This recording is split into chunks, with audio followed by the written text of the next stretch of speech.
시청자 여러분 반갑습니다. 데크빌입니다. 2025년 1월 31일 검은사막 공식 홈페이지 공지사항 게시판에 운영정책 위반 사용자 조치 안내문이 업데이트되었습니다. 해당 안내문에는 보통 매크로나 핵 같은 비인가 프로그램 사용이나 불건전한 채팅 등 검은사막의 이용약관 및 운영정책을 위반한 유저에 대한 위반 내용과 제한 관련 안내를 하는 목적의 문서라고 생각하시면 되는데요. 주기적으로 업데이트되는 문서인 만큼 딱히 새로울 건 없지만 이번 안내문에는 평소보다 많은 수의 유저분들이 이용 제한 대상이 올라오면서 많은 시청자분들께서 관심을 갖고 계신 것 같습니다. 그리고 최근 검은사막 라이브 방송 중에도 다수의 시청자분들의 관련 질문과 추가 제보를 받았는데요. 제가 받았던 제보의 요점은 이번에 이용 제한이 된 유저가 많은 이유는 검은사막 관련 커뮤니티 사이트에 게임 서비스 운영 정책에 위반되지 않는 선에서 하드웨어 매크로를 사용하는 방법에 대한 게시글이 올라왔고, 이 게시글의 내용을 참고해서 하드웨어 매크로를 사용했던 다수의 유저가 이번에 제재를 당했다는 겁니다. 물론 해당 제보의 팩트체크나 주요 진행 과정에 대한 부분은 크게 중요하지 않을 뿐더러 당사자가 아닌 이상 함부로 추측하거나 예상하는 것도 도의적으로 옳지 않다 판단되기 때문에 이번 영상에서는 하드웨어 매크로와 게임 내 각종 보안 프로그램 관련 간단한 내용과 설명, 그리고 관련된 질문들에 대해서 답변드리는 형태로 구성을 해보았습니다. 다만 많은 분들에게 공유되는 영상의 특성상 너무 구체적인 내용이 포함될 경우 매크로나 핵, 클라이언트 변조 프로그램 등 대부분의 회사가 허용하지 않는 불법 프로그램 제작하는 사람들에게 악용될 수 있는 정보가 제공될 수 있기 때문에 얕은 수준의 내용 위주로 설명드리는 점 양해 부탁드리도록 하겠습니다.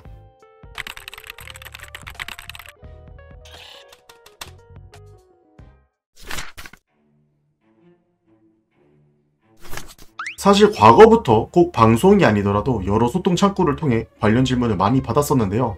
물론 회사마다 사용하는 보안 프로그램과 시스템이 다르기 때문에 단정하기는 어렵지만 통상적으로는 다 걸린다고 생각하시면 됩니다.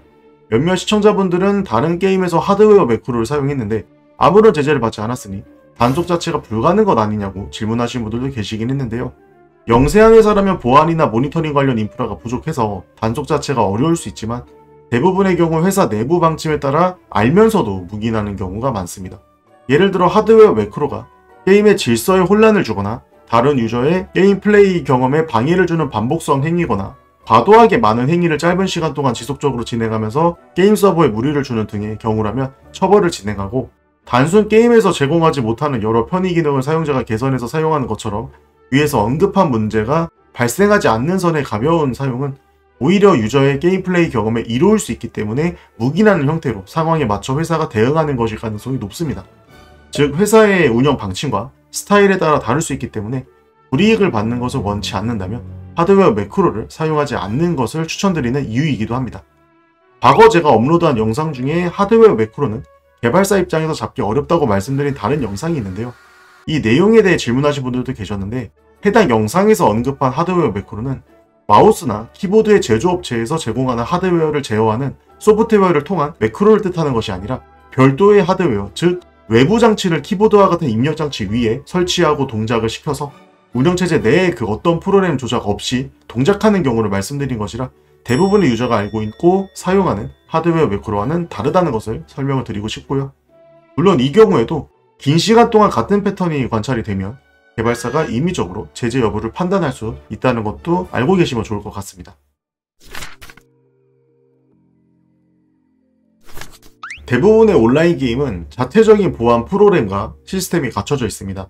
왜냐하면 일반적인 싱글플레이 게임과는 다르게 다수의 유저들이 서로 상호작용을 하면서 게임이 변화하는 형태로 진행이 되고, 그런 과정에서 경제, 커뮤니티, 경쟁 등 다양한 콘텐츠가 공존하고 운영될 수 있어 게임 내 질서가 유지되는 것이 매우 중요하기 때문인데요. 악용의 여지가 있기 때문에 일반인도 자주 들었을 만한 알려진 프로그램에 대해서 간단하게 설명드리도록 하겠습니다. 온라인 게임을 즐기는 유저분들이라면 안티치트라는 보안 프로그램에 대해서 들어본 적이 있으실 건데요. 이지 안티치트나 사인코드와 같은 프로그램을 말하는 겁니다. 이번에 이슈가 된 검은사막도 해당 보안 프로그램을 사용 중인 것으로 확인이 되는데요. 이 프로그램들은 근본적인 핵 사용을 사전에 차단하고 방지하는 선조치적인 기능보다는 사용자의 실행 중인 프로세스를 모니터링하고 클라이언트의 무결성을 체크를 하고 서버와 통신하는 패킷을 감지하는 등의 여러 감시 기능을 통해 의심되는 행위가 검출되며 관련 정보를 수집 및 기록해서 개발사의 운영 시스템에 전달을 한 후 운영자가 해당 내용을 판단하도록 하는 사후 관리적 조치 기능이 더 크다고 할 수 있습니다. 하드웨어 매크로는 제조사가 제공하는 소프트웨어를 통해 동작하기 때문에 게임이 실행되고 있을 때 해당 소프트웨어가 동작되고 있다면 보안 프로그램을 통해 운영자는 해당 사실을 알 수가 있습니다. 운영자는 게임 플레이 동선 및 행위 로그를 분석해서 의심이 된다고 가정하면 해당 유저를 의심행위 추적 사용자 리스트에 등록을 시키고 해당 유저가 게임에 접속해서 플레이를 할 때마다 지속적으로 관찰하다가 의심스러울 때 운영 정책에 따라 확인 절차를 거치게 됩니다. 예를 들어 검은 사막이라면 GM이 직접 해당 유저에게 게임 내에서 몇 가지 질문을 한다거나 특정 행위를 할 것을 요구하는 것을 뜻한다고 보시면 되고요. 물론 지금 설명드린 과정은 다수의 처리 방법 중 하나를 예시로 드린 것이지 매크로 사용자가 예상할 수 없는 다양한 방법이 많기 때문에 최대한 사용하지 않는 것을 다시 한번 추천을 드립니다.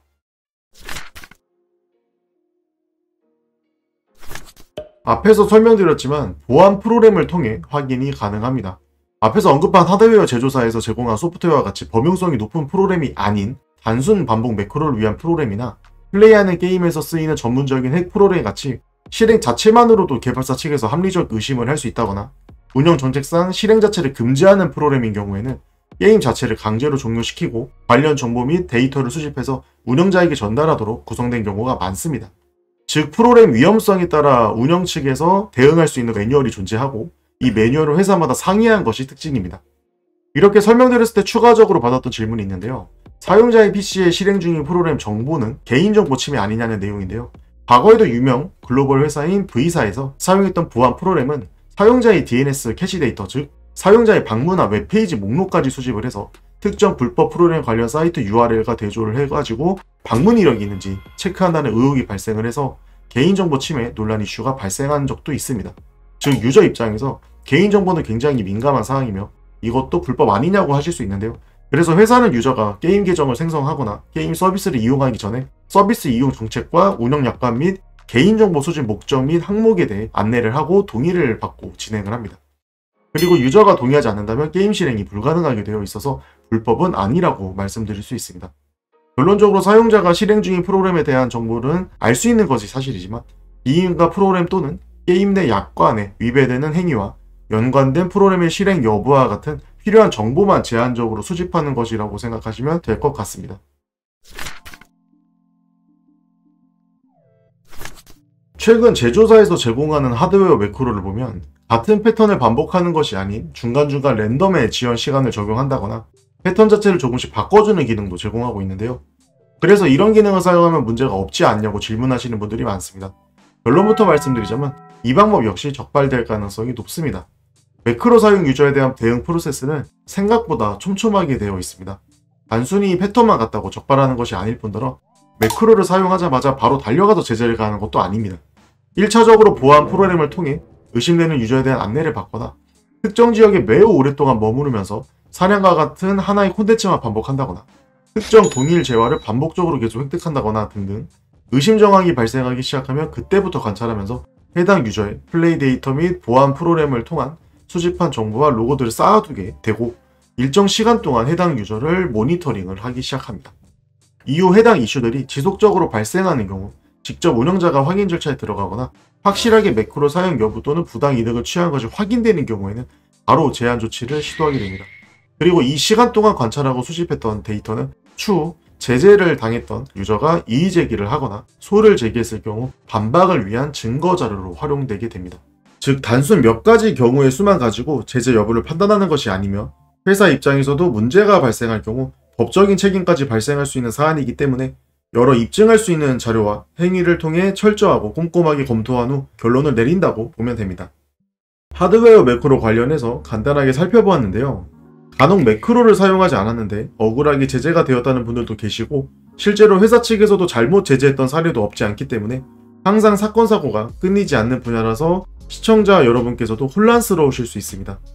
결국 예상치 못한 불이익을 받지 않고 떳떳하고 마음 편하게 게임을 즐기는 것이 가장 좋다고 생각하고 잠깐의 편의성과 부당 이득에 대한 유혹에 빠지지 않으셨으면 좋겠습니다. 매크로를 포함한 비인가 프로그램의 사용은 게임 내 질서를 무너뜨리고 공정성을 훼손하게 되고 결국 모든 피해는 다른 선량한 유저가 입게 되는 구조이기 때문에 회사 차원에서도 강력하게 대응할 수밖에 없는 분야이기도 합니다. 게임에서 허용하지 않는 프로그램의 사용 및 제작은 다른 유저에게 피해를 끼치는 하나의 범죄입니다. 시청해주셔서 감사드립니다.